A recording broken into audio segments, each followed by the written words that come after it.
6th, 2020. I'm here with Commissioner Jim Harvey, Commissioner Gage Froer. We have Chief Lady and Sheriff Arbon with us on our second item. Chris Crockett is also with us. Item 1 is discussion and or action for approval of the minutes for the commission work sessions held on September 29th, 2025. Motion to approve those minutes as presented. Second. All in favor? Aye. Aye, they're approved. Okay, Sheriff, welcome.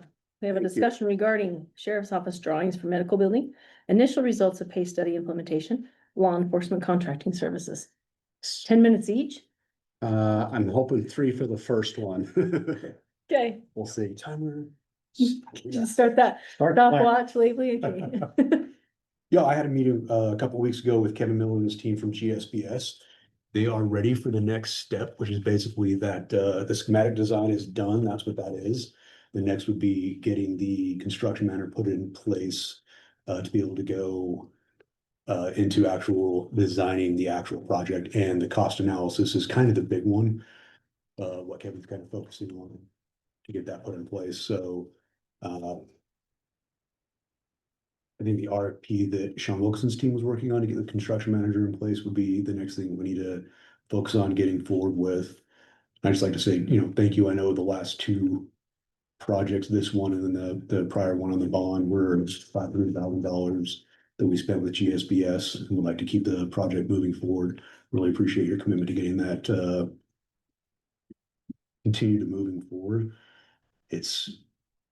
It will be a massive help. Currently, our medical area runs in an area about this size, and we put 70 inmates a day through there.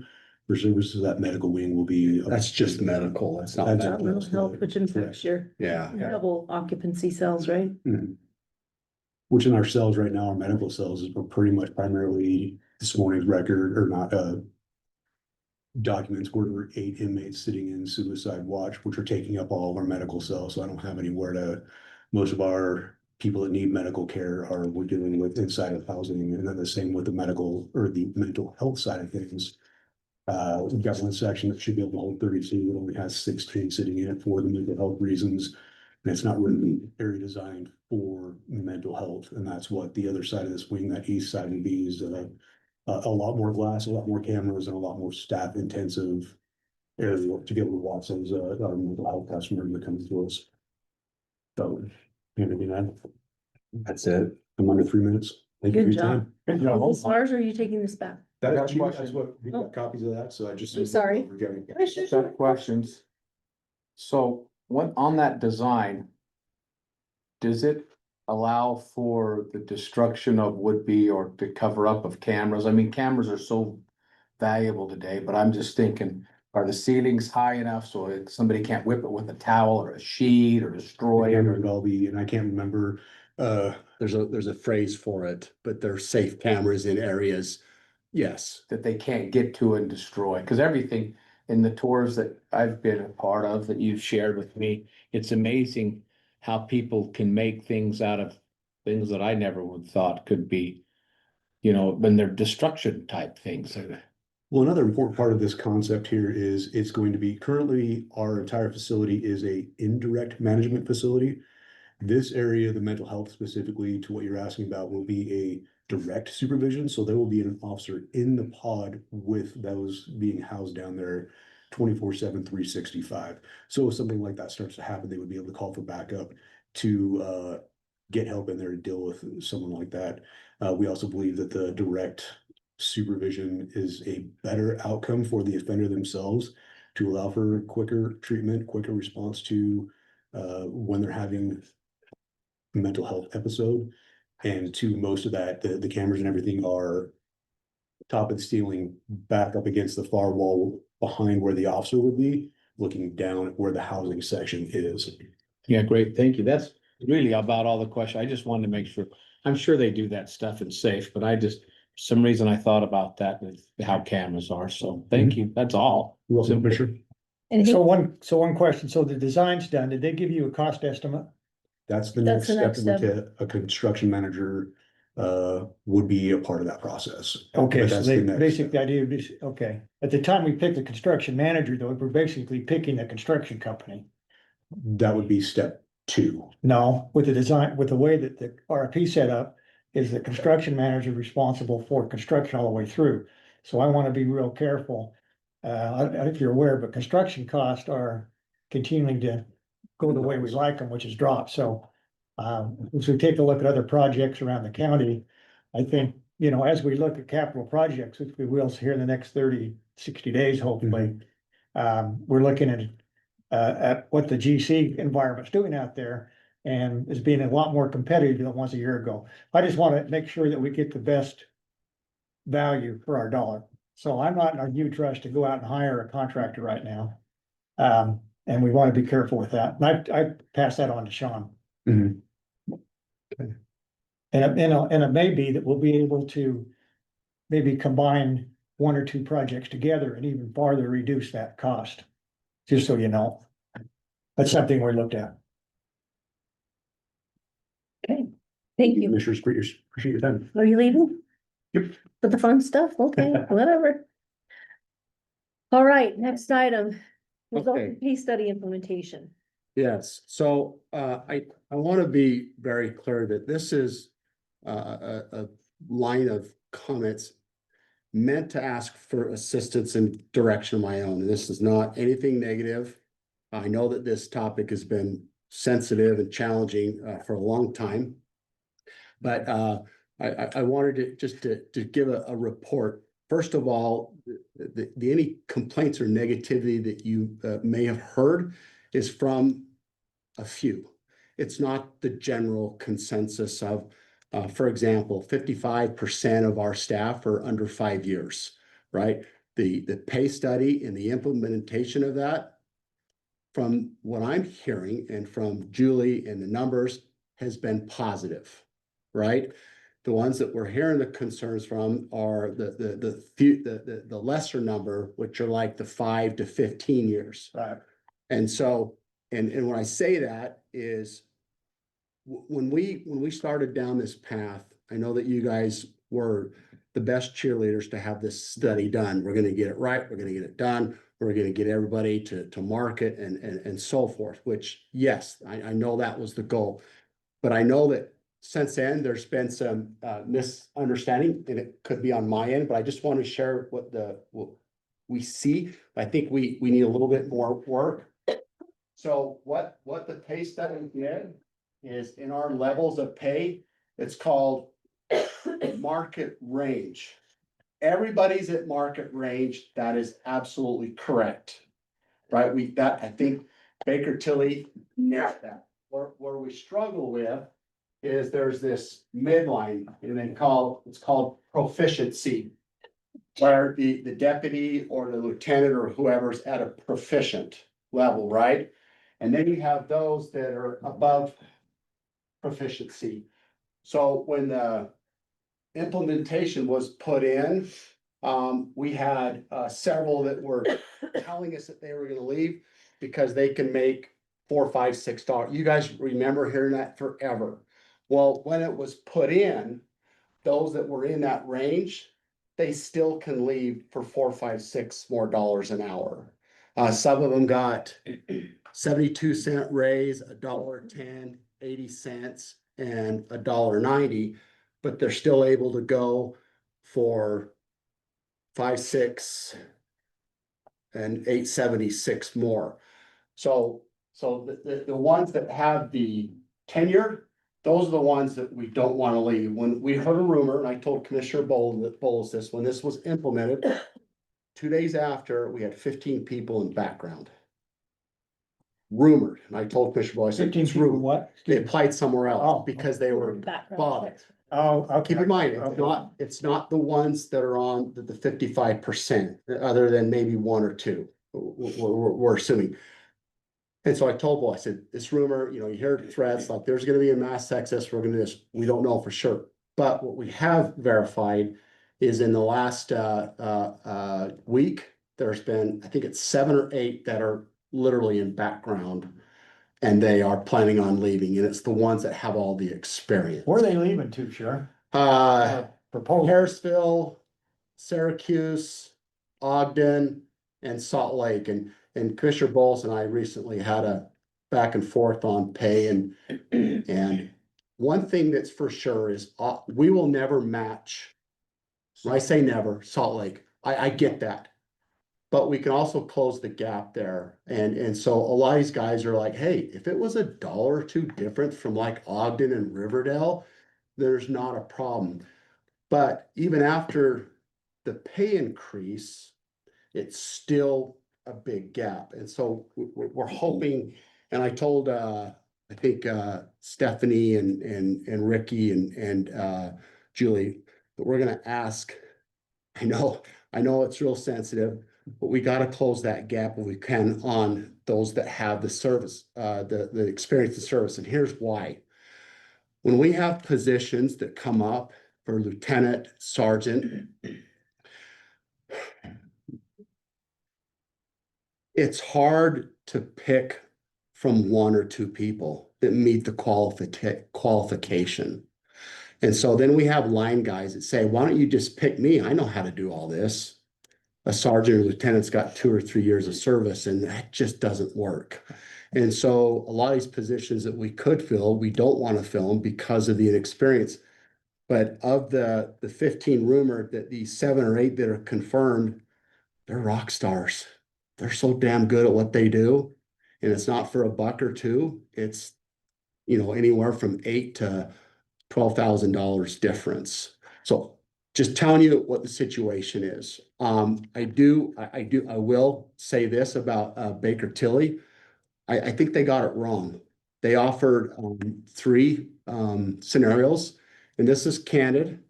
And I know that there's been a phrase out there is if this is make the sheriff happy or not. It's not about being happy. It's about our commitment to getting it right. And on the lower end, we got it right. But the guys in the middle, we missed it. And I don't believe that Baker Tilley found where it was. And even in the pay study, their PFP was never accounted for. In their just years of service in position, and I think it was 2%. And so even though the guys that we were concerned about that would leave for $4 or $5 more, even with their compensation, it didn't happen. So to be fair, we've talked about there's a policy implementation that could fix that. The thing is we don't know when that will be fixed, and we don't know what the policy, if I'm saying right. We don't know what it is, but. We don't know what it is. Sorry, we are, at least Emily and I are still holding to the anticipation that it will be done by the end of the year, so that it will be implemented in this budget. Right. It has to be. Has to be. And I'll also tell you this, Sheriff, we were pretty hands-off with, and I've said this to you too, but we were pretty hands-off with their research and their, when they went out to our peers and did all that, we let them do their job. We'll be a lot more hands-on in the pay policy Right, discussion, because that's our decision going forward. right. So, And that's why I'm frustrated, because every plan, because you guys, I know you guys knew that we were like, there was like the 3A, the 3B plan, we kept adjusting it. It's because there were so many of our experienced guys. Because what happens is, you guys know, is when you're always training the new guys, you get burnout, and there's always overtime and you can't do it. And so all those guys are, again, right now, 7 or 8 are actually in background, another 6 or 7, or we don't know where it's at. We won't know until they ask us, the other agencies, for background. So we're hoping that in this budget, we can correct those, whatever it is, so they don't leave. You're talking about 15 people thereabouts. well, there were 15 rumored, but 15 rumored, 7 or 8 have been confirmed, like other agencies have reached out to us and said, we want their background. Okay, so how many total, if we were to fix it for everybody, not just the ones that have done that? So this is where I don't want to speak too low or too high. I don't want to say it's $5. I don't want to say it's 2 million, we'll see. Well, you just said 4 to 6 in your presentation. 4 to 6 Dollars. Sorry, I thought Commissioner No, Frohl was I'm asking like, I'm asking for number of is it people. 200,000 or 500? Well, I'm asking for No, number of people that fit within that category. So, Is it okay. 10, is it 20, is it 30? Yeah, yes and no, and I want to make sure I'm clear. We were told, when you say told, people are calling, saying, I'm leaving. So we've heard that 15 people are leaving, and so I said, that's rumor. But we have 7, it's either 7 or 8 that a background has come out and Okay. asked for them. What we don't know is if they'll accept it and go somewhere else. But when we verify it, we verify what they're leaving for. And those numbers I told you earlier is what they're leaving for. Okay. So when you're talking about amount of people, you know, if you're looking at fixing that group, it could be 10, 20 or 30 or 40 people. But I also have people that got little pay raise and they'll never leave, period, because they like where they're at. Does Yeah, that but make it's hard sense? for us, I know. it's hard for us to differentiate. Can I, Yeah. can I take a minute of your? Yeah. So I met with the sheriff and his executive staff last week on our bi-weekly Yeah. meeting, and Julie asked about targeting individuals. And this is my stance, and commissioners, you might have a different opinion, but I do not want to target individuals. I want I to agree. develop a That's- pay policy Right. that says, this is our expectation going forward. Our policy is, it's not gonna be a dollar amount. Our policy is gonna be, we're right here on the pay scale, or our Yes. policy is this. If you address everyone, then they know where they are. If you address this one to keep her here and this one to keep him here, those aren't equal, and then this one thinks they do. That's a mess. It If we- just creates problems. we No, go that's down- why I asked yes. the total, So- because we either cure so- everybody or But we that's don't cure why anybody. that's why I said yes or no, And because so I don't that's- want to cure the 5 or 6. Yeah. So. And everyone else will hear about Then, it. then next month. And then you're gonna they'll come want and it. you got another 5 So next if we month. talk about policy, Stephanie Ebert will Yeah. be highly Okay. involved, Yeah. and Julie will be highly Yeah. involved, and Emily. So that we can choose a policy to implement. Okay, I'm on board with the policy. I'm not on board I with, agree. let's pick out 5 people we think are at risk. and Right. Reward them You know, this month. Correct. that would really send a bad message to the ones that It would. that they got Yeah. very little and they're never gonna go anywhere. Yeah, No, there are some we have that to got, value everyone the same. Yeah, then the next 5 people are gonna put in their Right. backgrounds the following month. right, Well, they got it because they put in a background. Look at the raise they got. right. Are- And You got a problem. Madam Chair, are you saying, Sheriff, that, you know, product in equals product out, right? You put the stuff in, you're gonna get frosting out the other side as we. You should. Yeah. However, that is lean manufacturing, is Yes. called this whole type. Are you saying that the information that was provided to Baker Tilley or provided by the sheriff's office was incomplete or not perfect? So this is where I stand on Baker Tilley. I asked Baker Tilley in a couple of emails, because we were told that you guys in our meetings that there's no cap. We're gonna give it to Baker Tilley, and you're gonna figure it out. So when I saw these numbers, I thought, how can they produce a product that doesn't get everybody to, I mean, the market ranges are correct, but their market value or pay. So in an email, I sent 2 of them. In both emails, they said that the commission put the cap on them. Can I of address them. that? Can I address that? Yeah, I don't know the dates of the emails. right, But you and I have had this conversation, and I'll say it in front of them. We did not give a cap to them. However, when they came back with 3 scenarios. And we talked to Scott Park and Stephanie, and they said, you could do any of these 3. With a budget amendment, right, and we made the budget amendment. correct. And then your office did. came back and said, and that's the only budgetary constraint that was put on it was, and it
Now, any questions on that?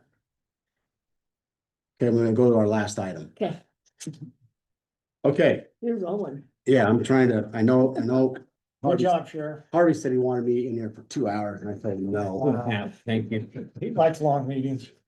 Okay, Thank you. um, Don't know what happened. Thing. this is for reference. I want to try and get this in a few minutes. So there's talk about the general fund and the enforcement on the contract cities. Okay? And I could tell you that with that meeting that we had on the Monday and then several of the mayors afterwards, there's a lot that do not know what the general fund provides. And a lot of it they don't use because they don't know.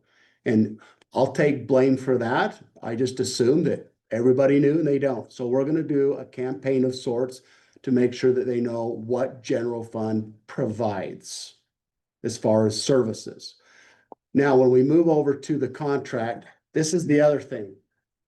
Several years ago, I went out to my home city and they wanted a proposal on contracting with them. Our proposals that they would save a little bit more than 50% than what they were paying. And the questions were, how can you do that? That's so cheap, da, da, da. I'll tell you how we do it. Okay. First is they don't need a chief, they don't need lieutenants, and they don't need sergeants. So when you cut out all their administrative and command staff, you save hundreds, if not millions of dollars. So when they think, how can we charge? Because we have a lieutenant that's always on. That's the large umbrella. And then a sergeant over a crew, based upon his control, is anywhere from 5 to 15 deputies that he can supervise. So if you take, for example, I live in North Ogden, you have Harrisville and you have Pleasant View, North Ogden. Sometimes they all have a sergeant on. There is no need. If you put them all together, they would save a ton of money because they would have one chief instead of 3. They have one, maybe 2 lieutenants instead of 4 or 5, something like that, right? And they wouldn't have all those sergeants.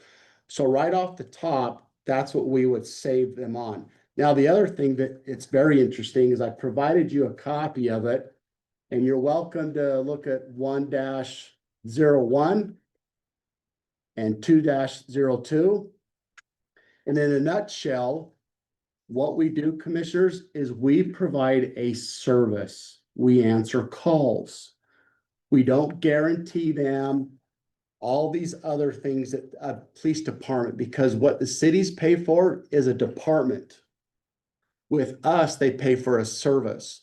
So that's why the costs are so low. Economies of scale. We figure out that based if we were fully staffed, this is what we can do.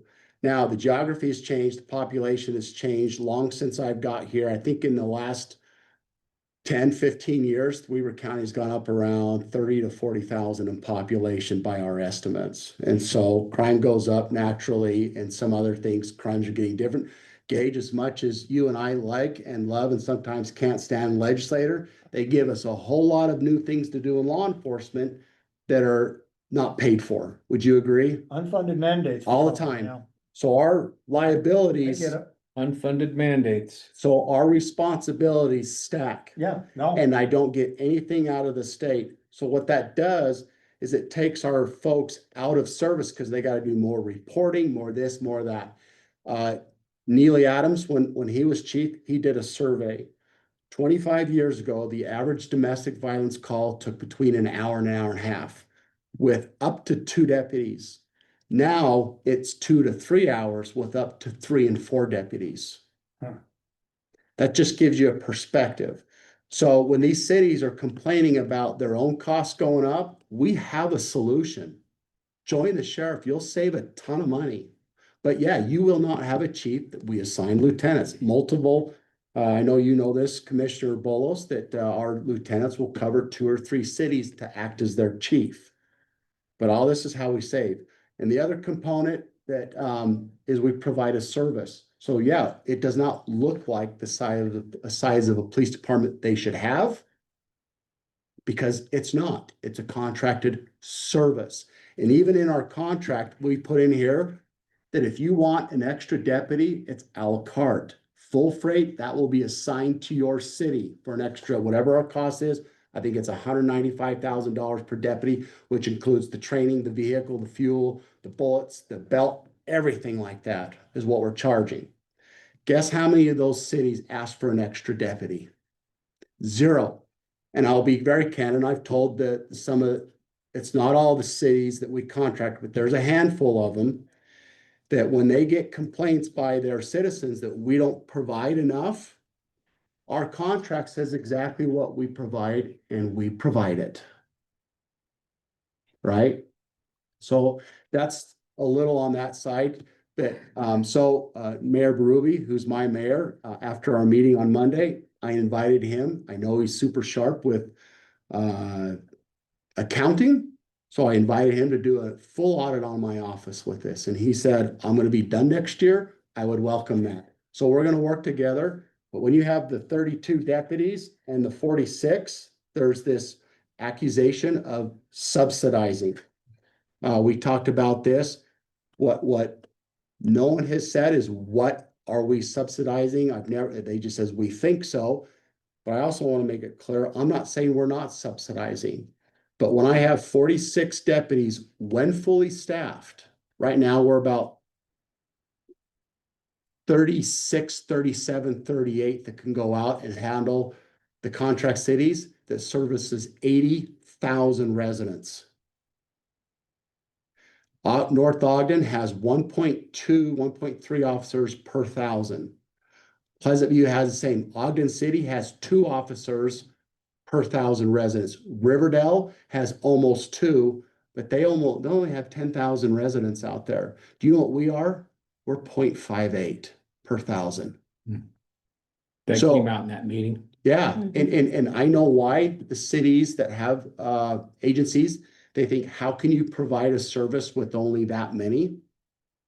And candidly, we're getting to a point where we're so stretched thin that we need to have more officers. In my proposal, we're going to ask for 5 or 10 more to be paid for by the contract city and not the 32. So it's separated.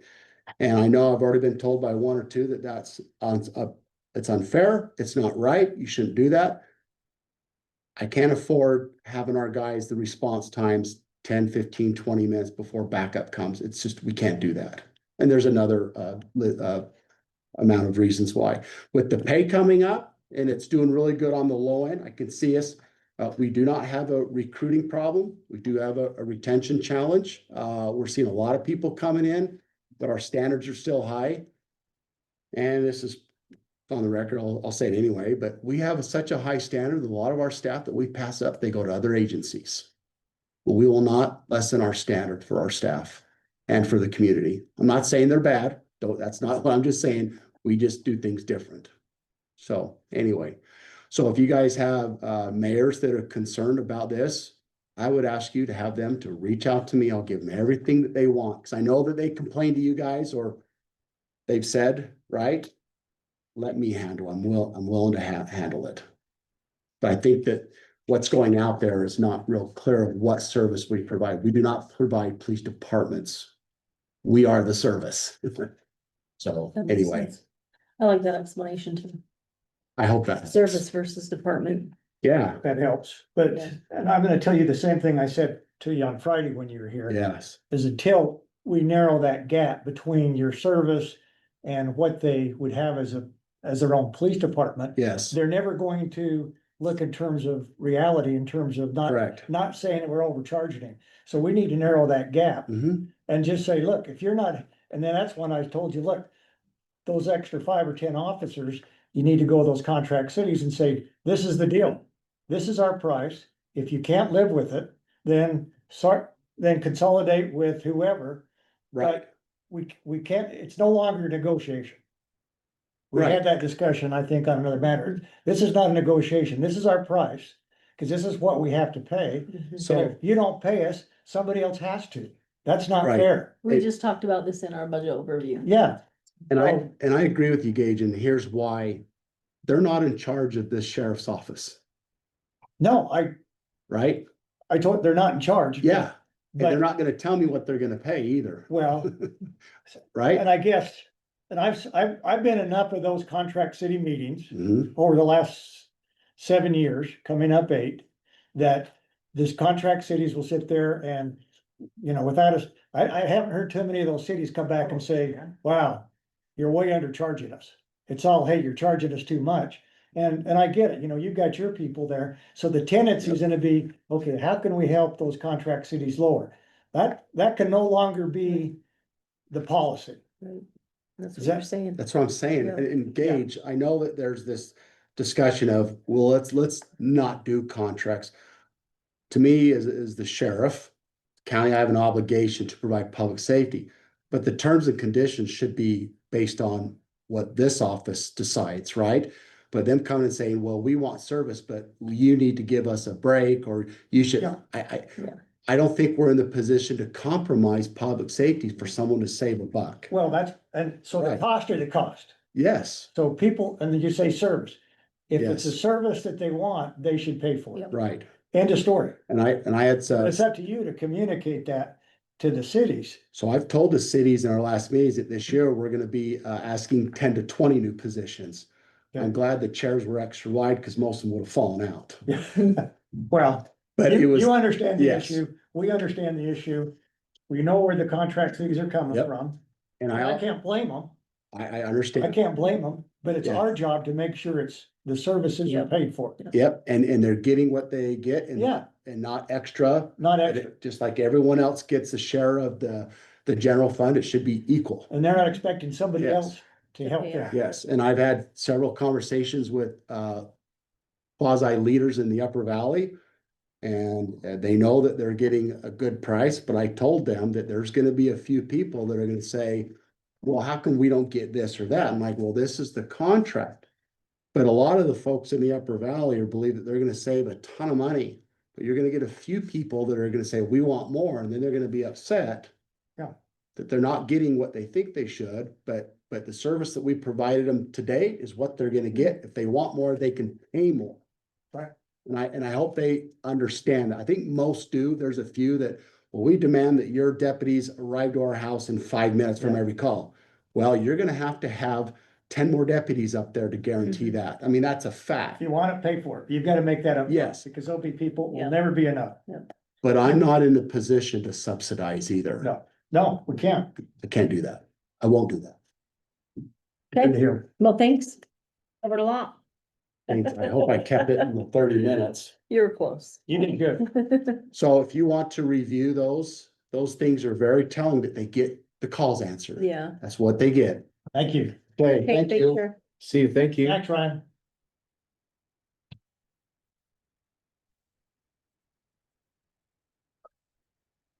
Who's the next group now? Planning. Planning. Keep you racing. All right, I'll get it just a second. You're pretty good with that eraser. I didn't know there was one on the end. I just thought it was a scratching thing. Hello, Jan. How are you? Give me just a quick second. Oh. It's a long old sit. And I thought this weekend was a long sit. It's a long time.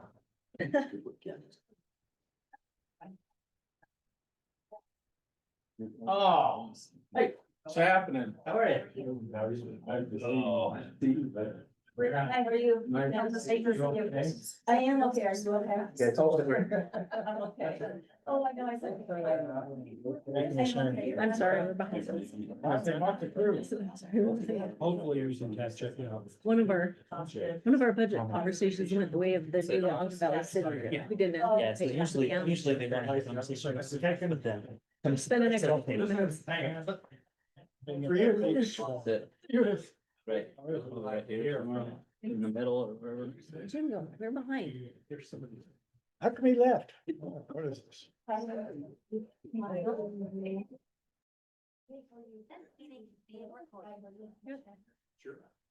I don't know, should we wait for it? I'm gonna get started. I hope Commissioner Harvey makes his way back. We're on agenda item 3, discussion regarding Ogden City TDRs. Sean Wilkinson, Charlie Ewert, Rick Grover, Tammy Adelot, Portland Erickson, and a few others. Welcome from Ogden City. Sean. Okay. Commissioners, thank you. Thank you for taking the time. I'm going to turn some time over to planning in just a second, but this item went to the Ogden Valley Planning Commission recently. And it's a request for transferable development rights on property that Ogden City owns in the Ogden Valley. This is where their well fields are located at the end of Stringtown Road. So this has been discussed over the past few years. I know there was a proposal probably 3 or 4 years ago put forward by the city. I think initially it was done in 2019. Okay, so more than that then, yeah. But with that introduction, Rick or Charlie, I don't know who's taking this. Well, I just want to make a few comments on this, before Charlie's the project manager over this, but we worked with Mark Stratford, back in 2019, and the planning commission at that time, they asked for a few things from Ogden City, and Mark was working on some of those things, but then there was some turnover with Ogden City, and so there was some lag time, and so now we're trying to get things up to speed and get things fully executed. And so when I went before the planning commission, they came forward with a recommendation of denial on this. But there's some logistics and things like that that I'd like Charlie to address and kind of go through some of the specifics on this, on the positives and the negatives that are associated with this, because there's both. And the recommendation for denial was 5-2. With Commissioner Burton and Frower voting against the motion. Let me make sure I'm on the right one here. Yeah, obviously 2 years. Yep. Okay, and the recommendation for denial was based on it not meeting the requirements of the general plan, not being contemplated by an existing code, and a request for market study was requested and not provided by the applicant. So those were the findings for recommendation for denial. So let's just get down to brass tacks with the storyline. The property that we're talking about is the property in the middle of the screen, shown right there and outlined red. It's currently zoned CBR 1, Commercial Valley Recreation Resort 1. And that's the very end of Stringtown Road. The property, if developed under the CBR 1 zone, could potentially hold, wait for it, pause for effect. Under commercial development. As commercial, mixed use commercial development, could potentially hold up to 521 development units. In other words, if the owner, whether it's Ogden City or not, came in today and asked for a development of 521 units, the county would be obligated to give it to them. Obviously, giving it to them is conditioned on them getting access to water, which that'll be easy for them, and they have the water. Sewer, which that'll be a bigger challenge, and they've only got a single access. Stringtown Road is the only road that goes out to the site, so they'd need to find a way to get through 13 or 14 other properties, maybe get access to other private streets in the area to provide some kind of a loop road, or get access requirements that the county has changed in some way. So those are the 3 limits to growth on this particular property, or to development on this property. The table I have up on the screen, the way that development is calculated is based on a certain amount of square footage per building and a certain amount of square footage per unit. And so if you had one building, that's the one on the left-hand column there. If you had one building, you can get 521 units. If you had 20 buildings, you can get 450 units. So it's just kind of a graduated scale, as depending on how many buildings in total you can put there. When the Planning Commission was originally looking at this, their biggest protest was that it is the whole property is within a source protection zone. The Planning Commission's assumption at the time was that source protection zone means they can't build here. And that's not factual. Sorry, let me get right down to where we're supposed to be here. So this is the source protection zone map for the area. Let me adjust this a little bit so you can see it better.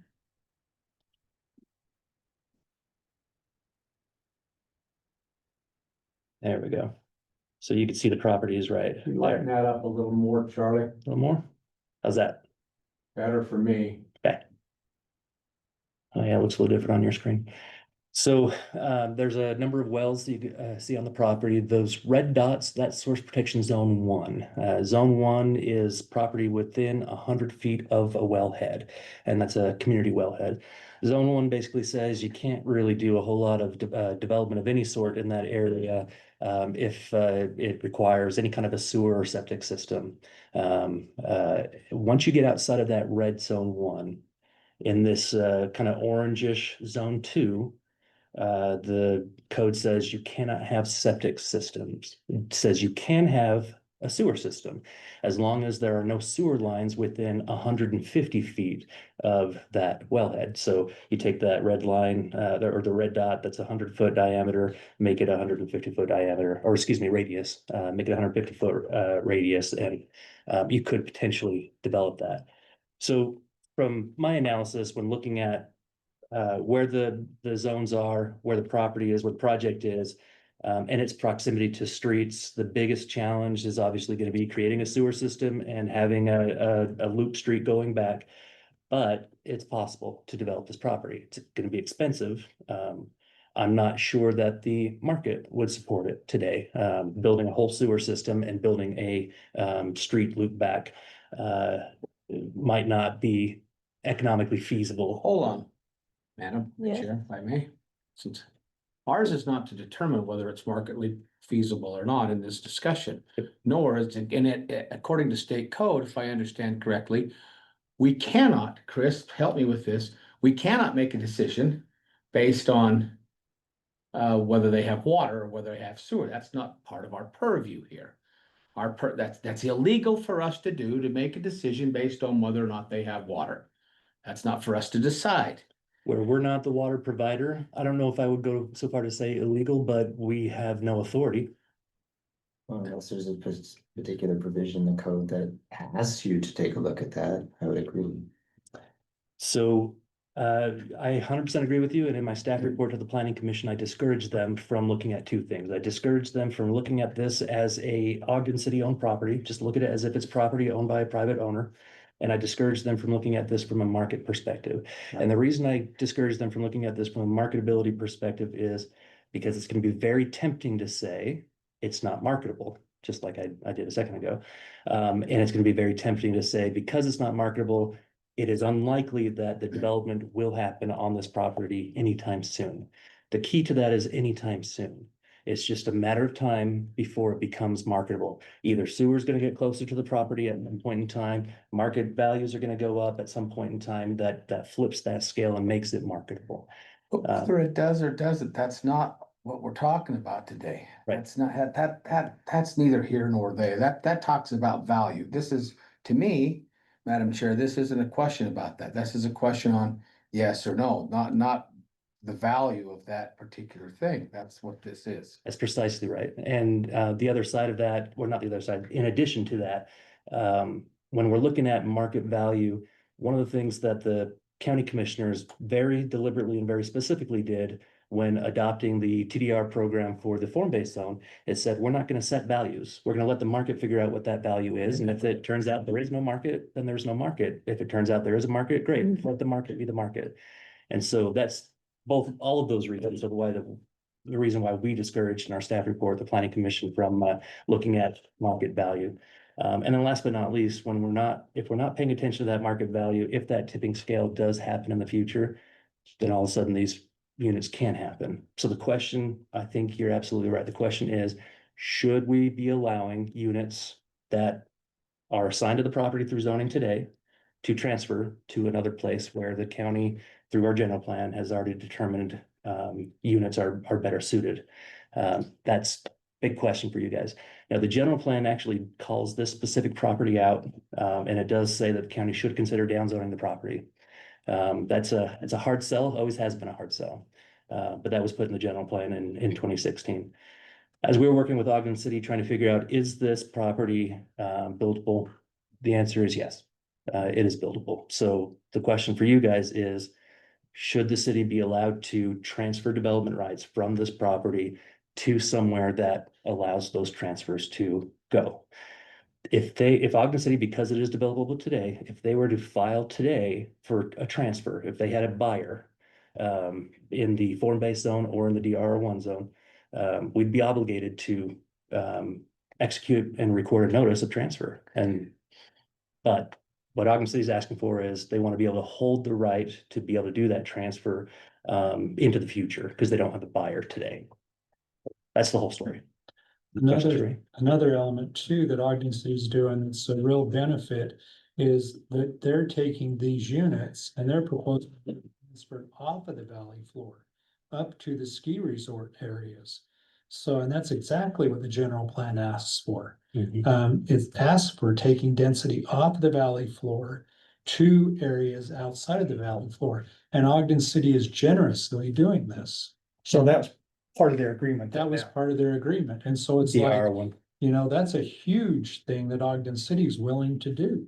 And it's totally in compliance with the general plan. Yeah, because the I'd general agree. plan I wants guess to you take probably have advantage some of it. people argue against that Yeah. because they can, but I think that's the way I understand Yeah, it. but- So let me have a question for you, Charlie. Mhm. So if they had a buyer for X number of TDRs right now, they could come to the county and say, we have a buyer that could be on the valley floor, Yep. execute it. Yep. Is that right or wrong? That's correct. Yep. In the form-based zone, there's a TDR notice that I'm putting together right now for another project, sending units from one location into the form-based zone. So if Ogden City, as the owner, if the owner came and asked the same question, we'd be obligated to do the Yeah. calculation like I just showed you and make it happen. Okay, well, so one thing I need to bring up in the interest of full disclosure, which I don't think it matters, but I'm sure it'll get written up, is that property I'm pretty familiar with because that was part of my family, one of our family farms back 30 years ago. I hauled hay off of that piece when I was 10 years old. So I don't think I got a conflict now. And oh, by the way, for those that are listening, my family did not sell that property to Ogden City. I wish we would have, but we didn't. So if anybody wants to make a big deal of that, I guess now's the opportunity. I wish we still had the ground, let me put it that way, but we don't. Question, Charlie. So if there's no buyer today, why are we having this conversation today? They'd like to put together, or they have proposed a development agreement that says basically that whether it's the county or the city in the future, that the right to transfer stays with the property. And the development agreement proposal is for 100 years. So the right to transfer is good for 100 years. There's a number of challenges with the way the development agreement is put together. I wanted to get clarification from both the planning commission and from you guys on whether or not you were okay with the direction of essentially memorializing the TDRs through an agreement before we got into the details of what the agreement says. So there's a few things in the development agreement that I think need to be tweaked, if you guys are comfortable with the policy perspective. Where Well, are you at on this? well, I'm in favor, especially as Rick brought up, if we could tie in that it only goes to recreation, it keeps it off the valley floor. Again, I've read the general plan for a few times now, and I think I understand it. The intent of that is to take it off the valley floor and put it up recreation area, which this does. It accomplishes that. Now, you know, this disturbs me a little bit because going back to 2018, 2019, I actually had a conversation, if you remember, Rick, with Mark Stratford at Ogden City and said, give us a number. And it would have been probably a little easier to handle it back in 2019 at that point in time, but it doesn't. My opinion is they're entitled to certain, these are property rights that if it can be developed, it's not up to us, and I agree with Commissioner Harvey, to decide, do they have all the infrastructure in place, public clamor, okay, it's against it, blah, blah, blah. Do they have that right or no? They have the right, they should be entitled to those rights. In my opinion, from the county's perspective, if we could tie that development agreement to make sure that it goes to recreation only, that's a win for the county. Now, I probably need to take I'm not committing to the 571 or whatever it is. I think there's a number that could be arrived at there that in my mind may make more sense based upon you say market, I think that's right. Could they put 571 under today? No. Could they put an X number? Sure. to me, I've got to look at it a little closer. But in concept, Madam Chair, I'm okay with it, but I don't want to commit to the number right now. Mm. I will commit to the policy with the idea that it goes to recreation areas. Commissioner Harvey? I'm of the same, almost verbatim, except for I remember that conversation with Mark Stratford. I believe it was in this room, and I think Mark Stratford was sitting in that chair. And we also talked about water. We also talked Yeah, about the transferring of some water of some type. But I can't remember. This was, golly, this was 5 years ago, maybe 4, 5, 6 years ago. It was before COVID. So it had to be more than that. So that's what I'm remembering, but I think in just in philosophic or just in just in theory, theory's good. I'm okay with this, philosophically, I'm okay with this speaking. And I like the idea too. I know that there's a lot of discussion about whether it's the valley floor, but I'd be probably a little more generous in that number, provided it did go to a recreation area. I think we're kind of where I am with that. And Madam Chair, the discussion we had on why water became part of that conversation. And at that point in time, obviously, Weber County had an interest in future, because through Weber Basin had an interest in future water. I would still like to possibly, and we had that discussion with the administration at that time, that, you know, if we could make available some additional water for the future, and it wasn't a 100-year agreement, but I think it was, as I recall, Commissioner Harvey, it was a 10-year agreement. It was 10. It was a It 10-year was a agreement. 10 year and then it would, exactly, it was 10. It was just to get us over the hump. Yeah, And then, that had to do, it also, I think it might have had something to do, yeah, about getting the water line fixed too, or something with that, but it was only it was a time certain agreement. It had the sunset date on it. right. Yeah, they, part of it was also reserving the right to build a, water treatment facility on the property, if you remember that. That's might have. But I think after that, after the Weber Basin study came out, the logical choice, if a water treatment plant was built, the big if, it would go to the lower part of the South Fork of the South Fork. Yep. Take the tailwaters off that, that's what the report showed to be the most logical place for a water treatment. Yeah, I remember that too. So you got that study that came out, talked about $80-something million, Yeah. project, right? Taking surface water, treating surface water. Right. One thing that study didn't dive too deep on is it didn't dive into whether or not the conversation was had with Ogden City about the possibility of combining resources. No, it If they're wasn't. gonna do a facility, we're gonna do a facility, maybe there's some mutual gain. I did ask the crafters of that report if they had talked to Ogden City. They said they spoke with staffers, but they haven't spoken with any policymakers at Yeah, that time. So I agree with that, Charlie. good to have others at the table. Well, I'm in agreement. I do like the restriction that it should go to recreation areas. But I'm with Commissioner Frower on the number of units. I think if we're talking about memorializing that, I'd be interested in your thoughts on that, Charlie. Not today, but I mean, Oh, okay. it's as part of the agreement. That goes from 522 down to 450. Yeah, when I looked at this, I paid pretty close attention to just the northern 10 acres. Show you where that is. So I just kind of was looking at where this wellhead is right here, which if you were to zoom in, you could see the building's right there. If the wellhead is inside the building, then the map is off. We need to move that red dot over a little bit. It is in the building, okay. It's in the building. So we'd have to put a different circle around there and determine is 150 feet from this point here, property line to where that is. Can you get sewer facilities in there? If you can't, Right. then can they go through the Forest Service property, which is the property right next door? And if you can't, then all of that development is going to be limited Mhm. essentially to that 10-acre piece. And so I did an evaluation of that 10-acre piece. I think on that piece of property, you can get 7 buildings in there pretty easily, 7 to 10 buildings. And that would give you 10 buildings, 488, 5 buildings, 506. So I think you're in that 500 or so range. If, again, if we just let the current code govern how this plays out, where they're asking for a commitment from the county to memorialize something that the current code doesn't anticipate. It doesn't anticipate allowing these to be memorialized and recorded to property in perpetuity. That's a policy question for you guys to determine and grapple with and figure out, well, maybe if we're giving them that extra boost to hold these on the property for some period of Then there would time, be a reduction. then maybe there's a reduction. Yeah. Which I think would be a Yeah, I think we need to a fair explore that. compromise.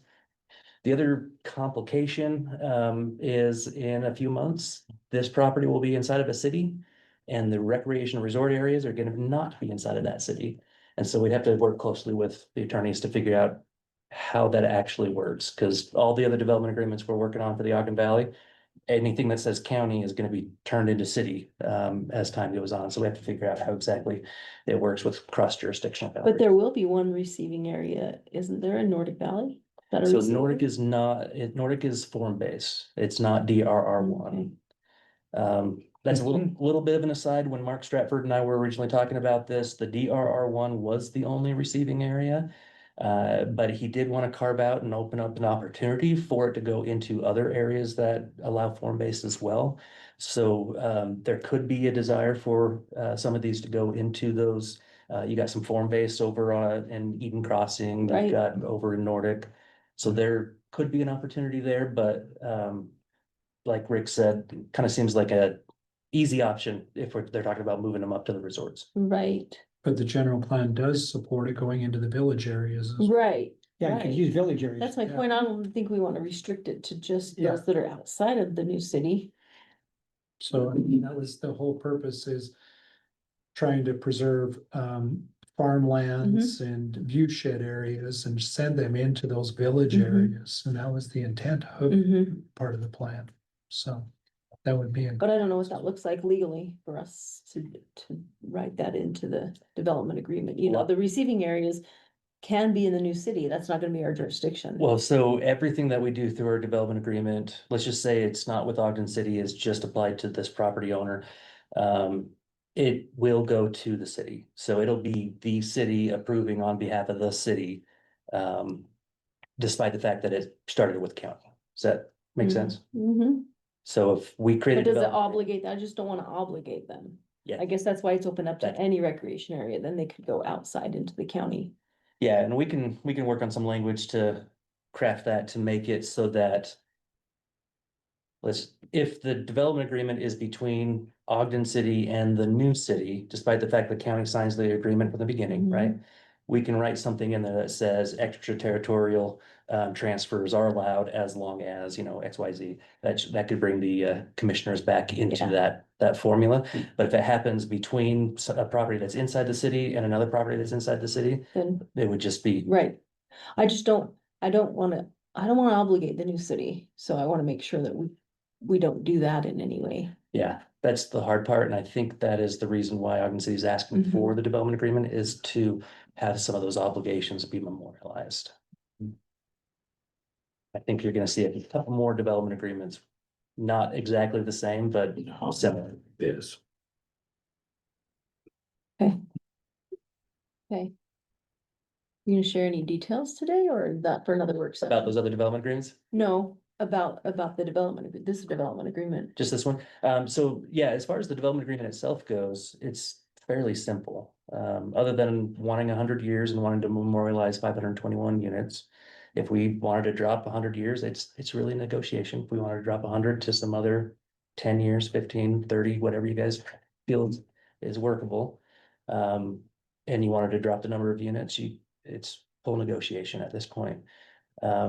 If it is limited to just the DRR one zone, right now we know that Snow Basin and Powder Mountain have more than enough development rights to hold them for decades. According to their market studies. In fact, Snow Basin hasn't started theirs yet, and it said a decade ago in their report that they were good for decades. So we know that we got some time before they're ever asking for more units. So limiting it to just the DRR one zone might be an exercise in futility if you don't make the Mhm. agreement last for a long time. Mm. That said, I'm not usually a big fan of agreements that last for a long time. Because an agreement, by virtue of what the agreement does, it is limiting the city, well, it's limiting the legislative body's ability to make new rules as it applies to whatever the subject of that agreement is. And so I'm a big proponent of keeping those as short as possible unless there's some equal benefit being given to that jurisdiction. I do see a little bit of justification for this going a little bit longer because those wells are most likely gonna be there for a very long time. Unless they become polluted or something or contaminated. But they've been there historically a very long time and I kind of see them being there a long time as well. It's the, yeah. We've been there a while. It's a little unique. Anything else? I know. Sean? I don't have anything. If you want comment from Ogden City, they're here and I think they're. They are here? But I Got 'em didn't from see that wall. I didn't see any of them. Otherwise, otherwise, I don't think the county needs anything else. Anything to add? I would ditto everything that Charlie and Rick and Sean have said. I appreciate all their efforts in that. Yeah, the property was purchased in 2017. We did go through 2 separate appraisal processes in an effort to evaluate it. I would say the biggest push in trying to vest these rights now is just we feel that that's reflective in the price that we actually had to pay for this property. And so it only seems right that if we had to pay price for the best and highest value of the property, that the rights would be recognized as such. And so that's the push. And obviously with the city being incorporated, that throws maybe some wrinkles in the mix of stepping into the future. But we feel that these are true and factual rights that need to be recognized, and we like to protect those rights for our ratepayers moving into the future. And so, just like Charlie said, we feel that it is a property that can be developed. It is a CVR1. In our agreement, it specifically specifies DRR1 is where it would be transferred to because of, I think, I don't know if it was you or predecessors that Mark was talking to in the day. I think it was understood that would go to the DRR1 is kind of what why it was written out. I'm the only one to hear them. Okay. One of the discussions, yeah.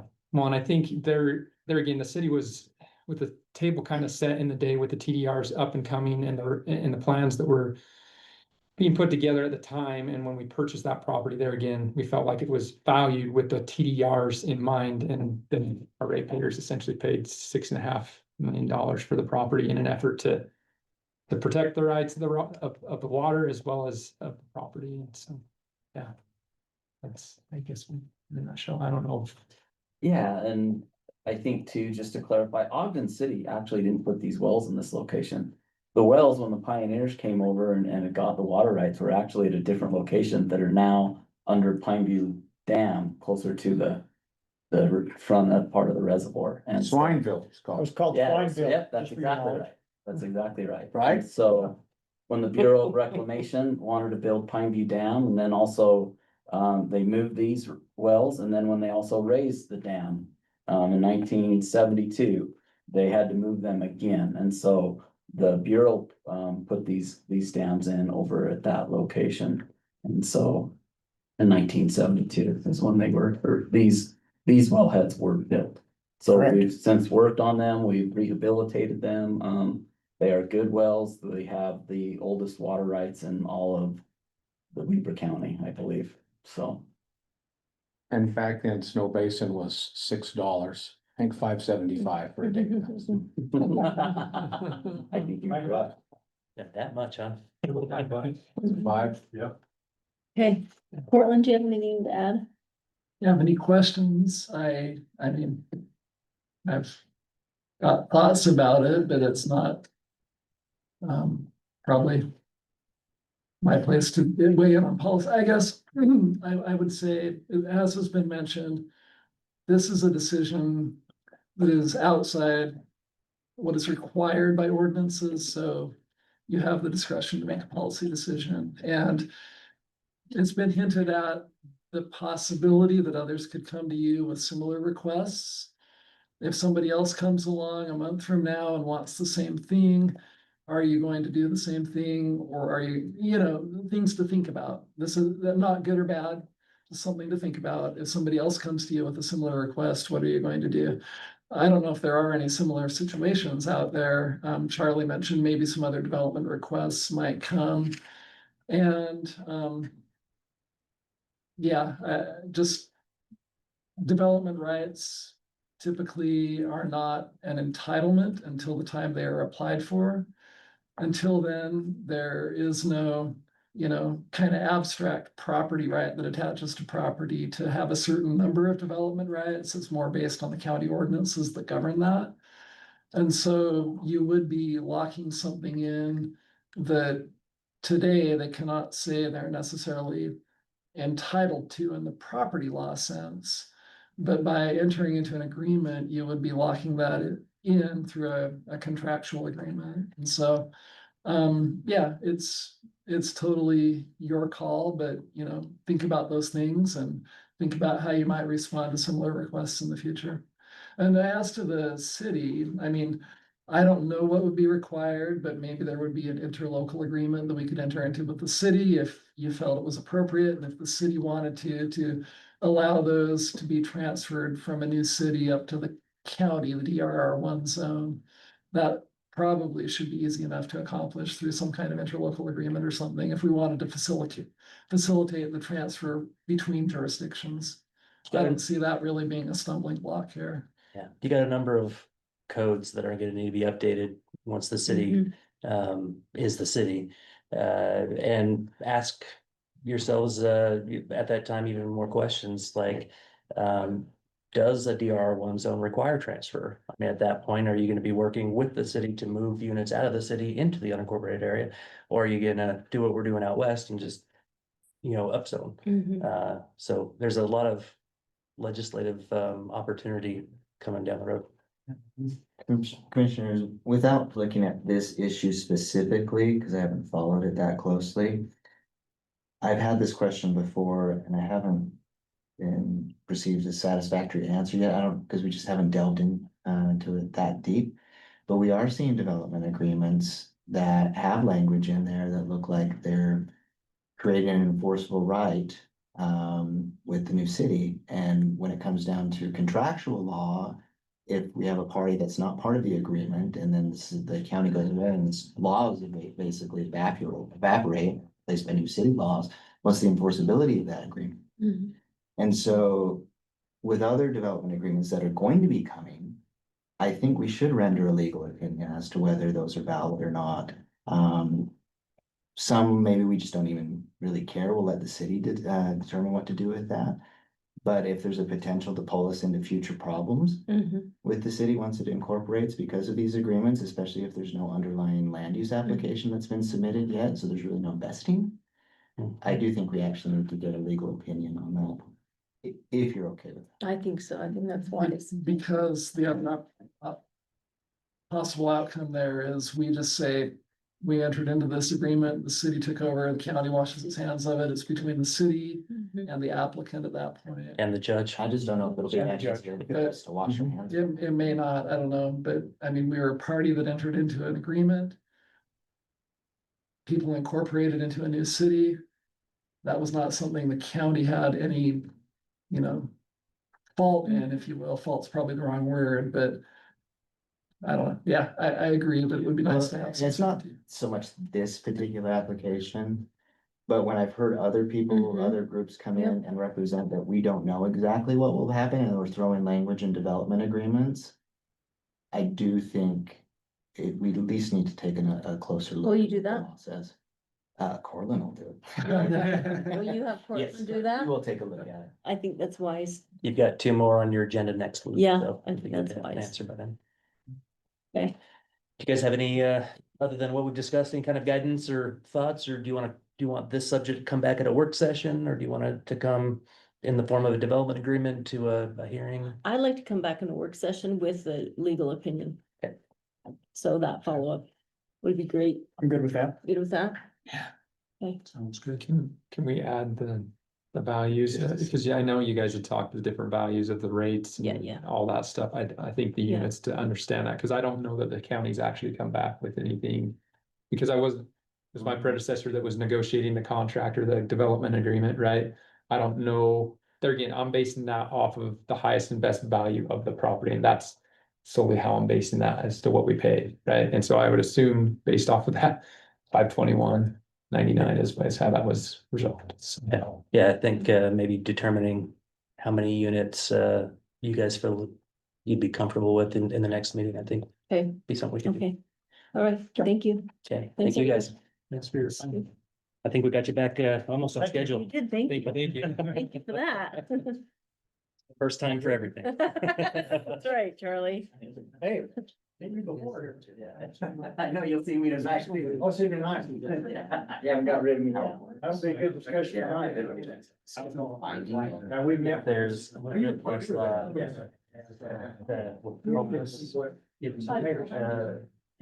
Slight one fuzzy. See you there. Thank you. Appreciate you. Or how they. I don't know. I don't know. Someone can sign the contract. Yeah. Yeah. 4:30 check laws.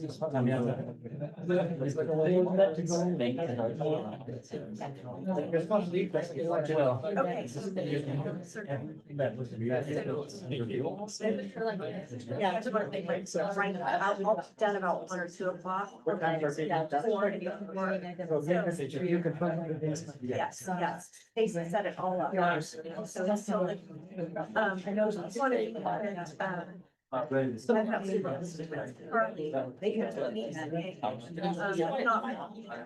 I wanted, Charlie, they can tell me that, hey, This morning. But, If they file any application. We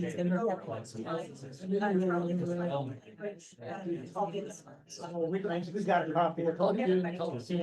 Thank you, Dan.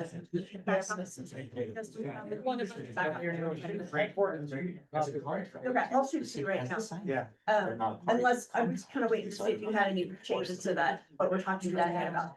I didn't know, he hasn't had a chance to look at it. It does beg it. Jake wants to, I met your wife, and she mentioned, yeah, we were, Gage wanted the updated copy. Yeah.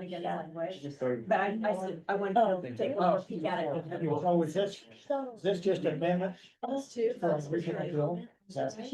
Yeah. Yeah. I know, and I know. About annexation. Yeah. People who are. Yeah. Updated things actually stands.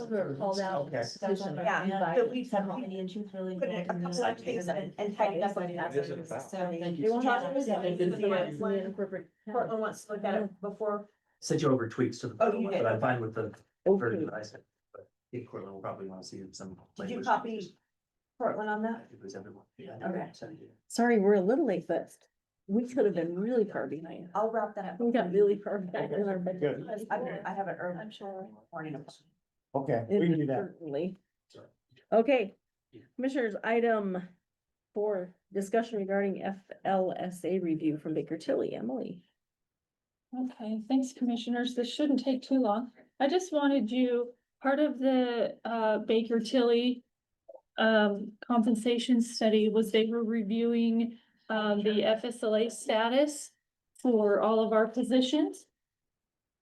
And I just printed out a list of the positions that are changing. So every other position is as is how we had it in the system. So these are the only ones that they recommended changing. And then I did meet with the department head or individuals over these positions, and they did agree with that. So the dispatch manager will change to exempt. We had an audio visual manager at the OECC that was classified as exempt, and we're changing that to non-exempt. And then most of these others are in IT or GIS that will be changing from non-exempt to exempt. And then the gun range manager changing from non-exempt to exempt.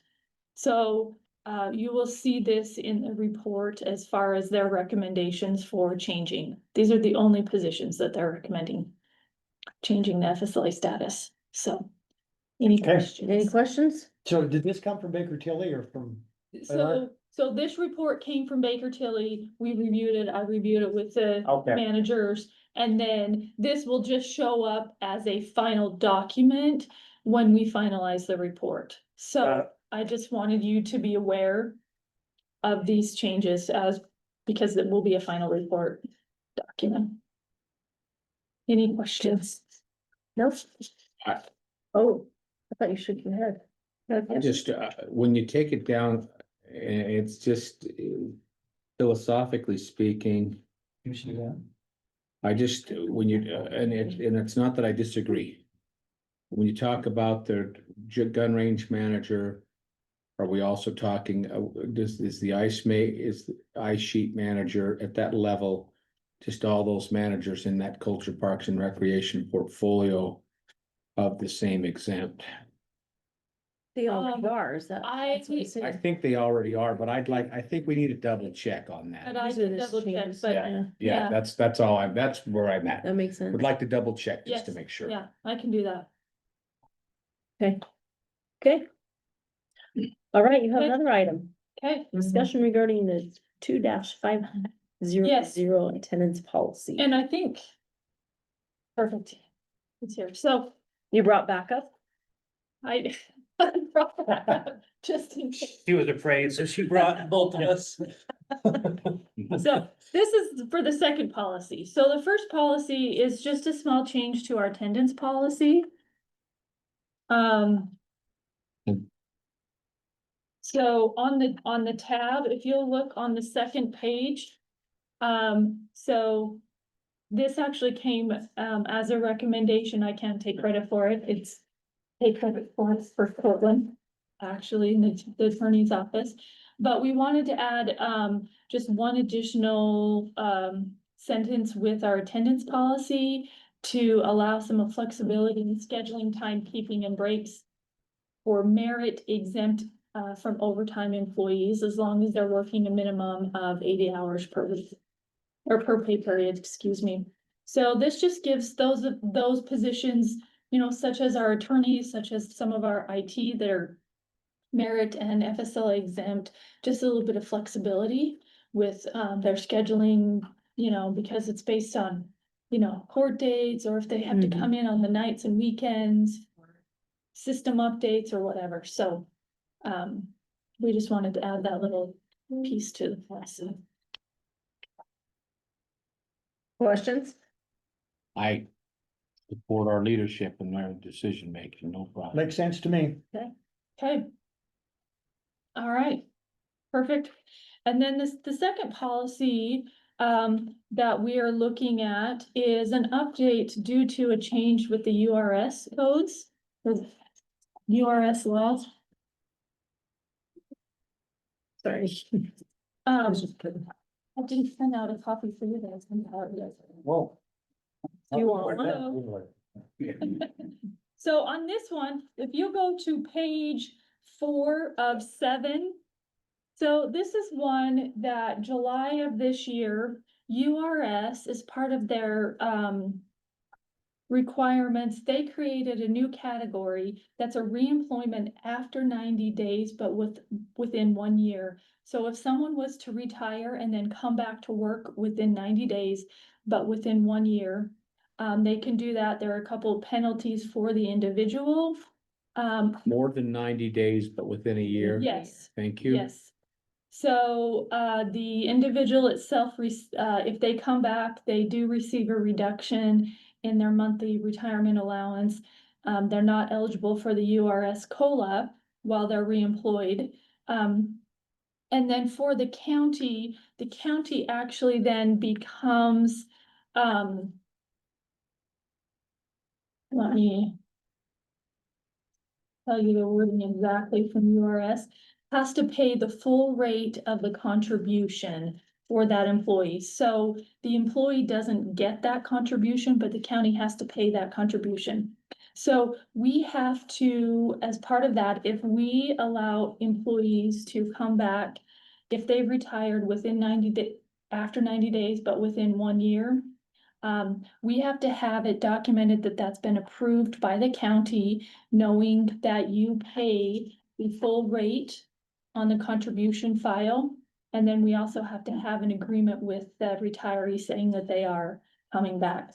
So in talking with Portland, we felt it best to put it in the policy. So you'll see, we added that language to the policy. So that the county is saying, yes, we will allow employees to come back after they've retired within that 90 days, but within 1 year. And we actually do have a situation right now where we have somebody who would like to come back and he fits in that window. And so we just need your approval to add this to the policy, saying that we do allow that. And then we've got an agreement ready for him to sign. Question, Yes. is this any URS prior employee, if an individual retired in the URS at a different agency, would this apply to them if they came to the county within that window? I believe so, because they have to be out of URS for an entire year. If they are not, then there are certain things that they look at. So it doesn't necessarily matter what government agency you worked at. If you come back within 60 days, your retirement is canceled. If you come back after 60 days, but within 1 year, you can come back but have restrictions on your earnings. Or now the new one is after 90 days, but within 1 year. So it could be anybody in URS, and Okay. we're re-employing them as a retiree that has not been out of the system for a year. So we would have to pay the full retirement rate on those retired individuals. So this is allowed under state law then, Yes. under state code, the 90, because Yep. it used to be just a year solid. Yep. And then it was Mhm. modified. Yep, it was modified as of July 1st of this year. Okay, You can now do after 90 days, but Okay. within 1 year. all I right, think that was Matt Wynn's legislation Yeah. last year, right. that he tried to get more, but this is what they settled on, is that 90 days. Yeah, okay, I knew it'd been changed, okay. So we're just following really what state law, Well- any URS allows, right? We're following that, but I think the question is, are we interested in hiring an individual? Right? We don't have to do that. Yeah, Yeah. you don't have to. But if we do, then those are the. Yeah, that just sets the rules with URS, that's what this does. If you come back, if you fall within that 90-year period, here's the rules with URS. So they Yeah. understand when they get hired, hey, this is who contributes and makes it clear to them. Yep, and then the policy, having it in the policies, tells URS, that, yeah, we agreed to do this, Mhm. right? Because we're paying the entire rate, Right. retirement rate. Only while they're employed with us. Yes. Cortland, you have concerns about it? Not at all, because the whole genesis of this was that URS was Yeah. based on the state law changes. Right. So we're just, like you said, conforming law. to state law. And- But I agree that it doesn't force us to rehire. Right, so and is that why you guys are here? This Because we're is talking about whether or not we want to do it? not, we would like to do it. So I guess now with this in place, if the commission will allow that, where we have to have that agreement, so. So with this in place, is it the commission's decision then on a case by case basis, or? No, it would still be, I'm sorry, were you gonna say something? Oh, I was gonna say, by putting it in the policy, my opinion is that the county is saying, yes, We we will. are going to allow people to come back after 90 days, but within 1 year. So yes, the county is, I think, by putting this in the policy stating that, yes, we are going to allow people to do that. Okay. But it would that still makes go sense. through the normal hiring process. It would, yes. Sure, right, Not like okay. everyone- Okay, I guess I was just trying to clarify, is this just a policy that says, no, we're supporting state statute, but you're asking if we would like to, and I was like, are you gonna come to us with every rehire. No, that's why we That's put what it the in the policy will policy, do. so Okay. now we're saying policy wise, the county does allow this to happen. So then we can go ahead and hire somebody that fits in that category moving forward without having to come to you on every Gotcha. single individual. But they still have to make application, apply for Right, right. it. It's not like, hey, I'm gone 120 days, I'm gonna come back to my old job. They still have to go through Correct. For an you. opening, right? Yeah, so Correct, yes, they if, still if have we've to, already filled the position and hey, sorry, come back in, 6 months. correct. Okay. They still have to go through the Good normal point. recruiting process. I just wanna make sure it Yeah, wasn't go for it. automatic. Yeah, no, Questions? And we're advocating for the policy change, obviously. Right. Yeah. And yes, we would Hire still be if there's- selective and hire Yeah. appropriately, yeah. Yeah, It would just allow you. as to long do as we that. still have the ability to say yay or nay, not them. Yeah. And they do have an individual who applied for an Uh-huh. opening. Yeah, no, And we would like to bring this person back, but they fall within this 90 days, but 1 year. So they're really the ones taking the penalty, but the county has to, it's that full contribution. Yeah, So like, The same like they were working. yeah, We've been working on this, some form of this for 8, 9 years now in support because we've seen the trend and I think it applies especially for first responders. But it'll help across the board. So I've got no issue with it. I wish it could have been less than 90 days, but it gives guys 3 months off to go fishing. And as to, again, why a policy, my understanding from reading the emails is that HR was working with the sheriff's office to communicate with with URS and figure out all the details.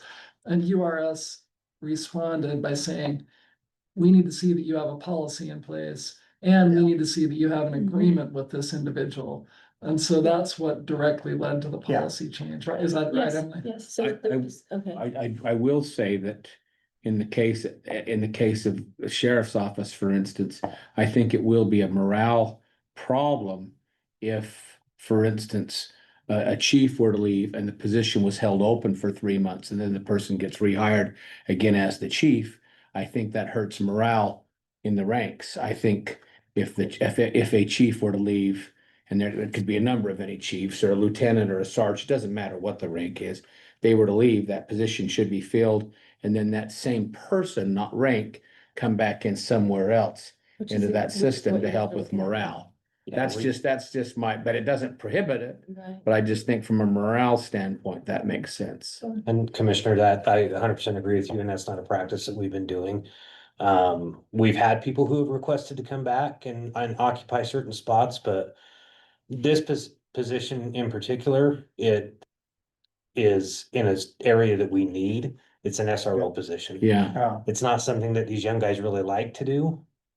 So these retirees coming back And please hear, I'm sorry to interrupt, but please hear, it's not just that. It could be a deputy clerk in the assessor's office. Yep. It could be anybody. Because it applies across the board. I just think from a morale within that office setting, if others aren't given a chance to promote from within, and because they're holding it all it does, and it says to the public, we're gonna allow these people to double dip. That's not. Yeah. Unfortunately, That's I've seen something long enough for self-serving people taking advantage of the system, and it's not. And I The think county that's where should- you would step in as part of that hiring process and. Well, the Right. county as a whole should absolutely practice movement within the county and Mhm. not that double dipping that we've Mhm. seen. That's one of the reasons why the URS was changed to begin with, is the double dipping and things like that. So guys were retiring on Friday and Yeah. coming back on Monday and nothing changed. Yeah, yeah, and that is wrong. So when it went to a year, you mean, that was the change, wasn't it? a year with no penalties. Yeah. Yeah, I mean, the employee does receive quite a big hit. If they were Mhm. to come back, right? I mean, they for 15% for those retired from public safety, 20% for other systems, so they take a hit on their retirement plus. They don't get the URS COLA while they're reemployed, so they, Yeah. they do take a hit, but typically, I think our recruiting practices would stop somebody from holding a position Yeah. for 3 months and then allowing them to come back. I think we watch that pretty closely, Okay. so. All right, well, you've got our support. Okay, all right, well, then we will go ahead and put it through, for signature on the next commission meeting. Okay. For both of these policies. And then that's. The next one is in tomorrow? No, next week. Will you guys, and you guys have to wait for that? Yeah, the hiring full-time, Yeah, yes. yeah, because URS wants the signed document, and so, We could probably start the paperwork and get it ready Yeah. to Sure. get Emily's signature Okay. and move forward, but. Yep. Didn't say, Yeah, and if we can fill a position at your office. yeah. SROs, we need that. SRO is hard to do, so that's why we're here advocating, because we need the guys who work the schools. Thank you. Thank you. Thank you, guys. thank you. Okay, Chris, I'm glad you're Chris here dropped because we're a little ahead of time, 4 minutes. Wow, look at that, 2 minutes to go. Unbelievable. You do, Emily, you're good at Good that. job, Em. All right, our last item is to review the Code Blue Overflow Shelter Addendum. Chris? So I took a look at the document that you sent. It's basically saying it was a joint venture to create the new facility out at the sheriff's office complex. It's not a contract. There's no consideration. It wouldn't be enforceable. But it does say something. What you do and sign will and be used, will be used against you. I don't know if it's necessary. You could suggest a language addendum to it that says, our current plan is, or we're looking at possibly building a facility out at near the sheriff's office complex. But to make it definitive, I don't know if it's necessary. There's just so many unknowns at this point. And I couldn't tell exactly from the format of the letter of why they were sending it. It just says it was an expression of appreciation. So I don't think it's legally necessary to sign it. I think it's more of a kind of a push to get it out of the central area, or at least a commitment That's what it is. to get it out in that area. And I don't know if the commission is ready to do that yet. So Exactly what it is. I don't see any legal reason why you need to sign it. I know we legally don't, and so to submit our plan to the state has to be signed by the task force members. We didn't get the signature of one mayor who refused to sign it, for other reasons, because he didn't feel like he was a big enough part of the conversation. But it is required to be signed by the county and the city in which the shelter will be, the temporary shelter. And so Ogden City did sign it. And they said, we would like you to sign this addendum. They submitted to the state. It's part of all the documentation now, just awaiting my signature. But just like you said, they want it to be known by the Office of Homeless Services that part of the reason why they signed and agreed to the temporary location of the Lantern House is that we are agreeing to look for a different place. So they kind of want a statement from us that we aren't gonna continue to go back to the Lantern House year after year after year and ask for that. And I remember you telling us before that they said this was the last year they were going to agree to that as the temporary facility. Possibly next year. If we are gonna look at building a facility, it would probably be next year too, Yeah. so. Um, And it doesn't state, I don't think it states in the letter a time, it says temporary. I think Ogden City can justify why it doesn't want a particular location within the city. I don't think they need Weaver County to jump in on that conversation. I think they can make whatever statement they want. I personally just don't see a need for you to sign it. Yeah, I thought they would just submit, when Mara said that they were going to, I thought they'd just submit it to the state and say, Yeah. oh, by the way. There's They want- so- there's so many unknowns. I can tell you why, and it's basically for certain people to try to make some amends with Wayne Niederhauser Oh. for the way that he was treated for the Madison House fiasco. And it's a way for them to basically tie the county down. Look, and I agree with you, it's not legally binding, but it shows, in my opinion, bad faith on the part of Weber County to sign something that says this is where it'll go, when if other options become available, you're gonna have Ogden City come back and say, look, and I agree with you, it's not, they're gonna say, look, this was signed, you said it'd go to 12th Street. One thing I'm against with the letter is, hey, we'll agree to a location. And it may be 12th Street, it may not, but I don't, to tie it down to 12th Street binds future commissions. Even though not legally, probably more of it. And if you don't think Ogden City will use it, then Chris, do you have it you're pulled thinking the up? wrong one. I can pull it up. Does it say that location? It just said the 12th Street Sheriff's Yeah, it Office. said 12th Street. Let me pull it So up. we want to say, hey, Weber County agrees to They- look at location, Maybe that's the fix. yeah, We adjust the language. we just like.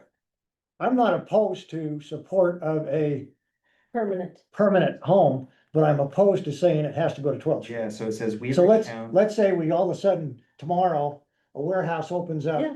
That's perfect off, not on our facility, but somewhere out west. Mhm. Okay, we want the ability to say, here it is, let's do it. And funding decisions change all the time. Our needs Yeah. change, like the weather. Yeah, no, So it says Weber County with the support of Ogden City is committed, that's the word I change.